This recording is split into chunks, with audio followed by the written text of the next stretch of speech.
What really got things kicked off, when I got in office in '98, I pulled together a group of community movers, shakers, interested parties, and we actually met at St. Mark's Episcopal Church in their community room.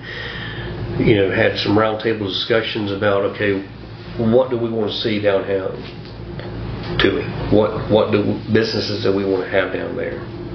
And the city was involved, the DDA was involved, but it was then all these other individuals that were involved, that were business leaders in the community, property owners in the community, so that it was a broader scope.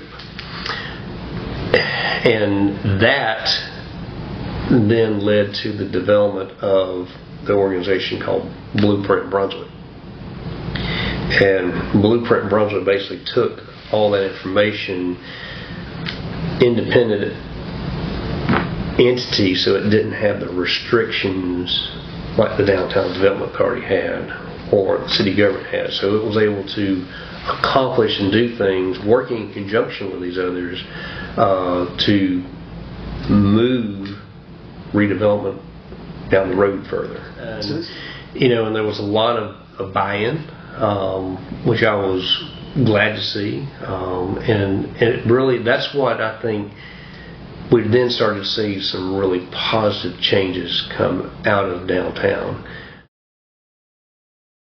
Going through the Blueprint Brunswick plan, which at that time cost, I think the city ended up paying about $250,000 to have the plan done. But it was an award-winning plan. I mean, it won several awards around the state for just really great, thorough, in-depth planning.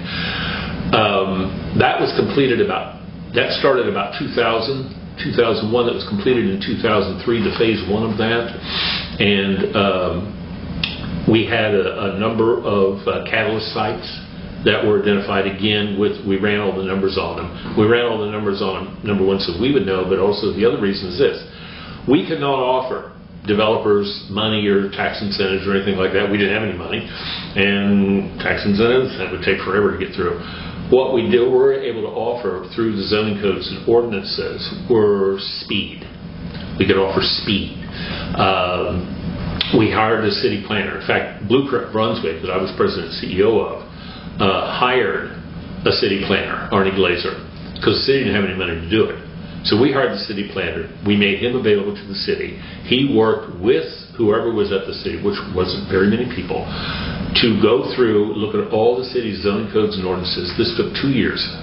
All the zoning codes and ordinances, and get them in alignment with what was being recommended or advised by the Blueprint Brunswick plan, which the city had adopted as their economic development plan. So the smartest thing that happened with that Blueprint Brunswick plan, along with the excellent work that PBS&J and the community, they were heavily involved in it also.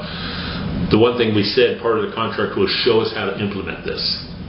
What we don't want is to spend $250,000 in 2 or 3 years of work and then get a really great looking plan that goes up onto the bookshelf with all these other plans that I kept looking at that have been done over the years. So part of it was show us how to implement this. What they recommended doing was forming a private not-for-profit development corporation, which we ended up calling Blueprint Brunswick Incorporated. And the job for Blueprint Brunswick Incorporated was to wake up every day and to go into the office and to make the calls and to get the word out and to go and talk to wherever and whomever about the potentials here in Brunswick and these catalyst sites that were available for development or redevelopment.